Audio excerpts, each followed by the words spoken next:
Jim Cook, Game Director for Oxide, here with another weekly update. Our programming team this week was focused on both movement in-game as well as core combat functionality.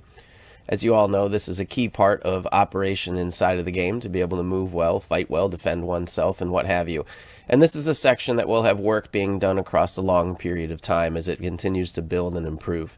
Additionally, one of the key aspects of the game, the orbital map movement piece, has had continued work as well.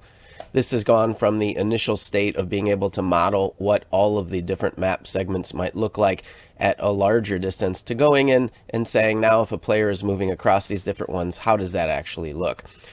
In addition to those items, the ship module pieces from an inventory setup are coming into play.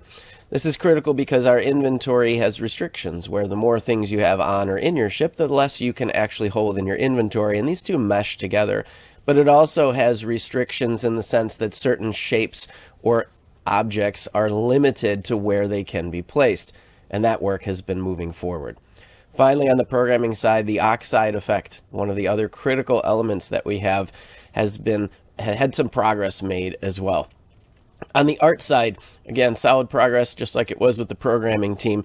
We have progress on the NPC characters, both visually as well as from a story standpoint, as the world starts to take shape and get depth to it.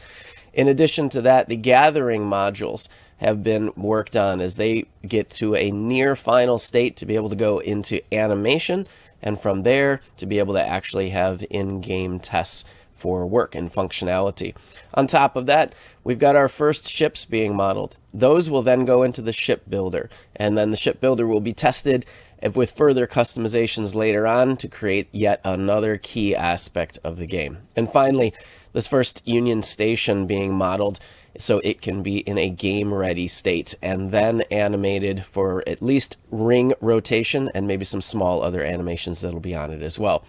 Finally, we've had work done on the sound effects side for the scrapping. So with the mining sound effects already in play, the scrapping is the next major resource gathering area, and then after that will come the magnet, and then we'll work into the combat area.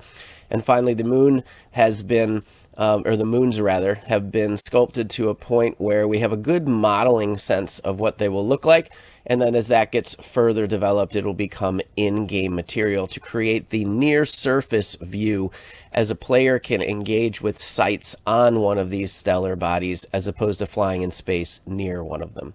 It's been a great and productive week. I'm looking forward to seeing what you guys do for the next one. Take care and be well.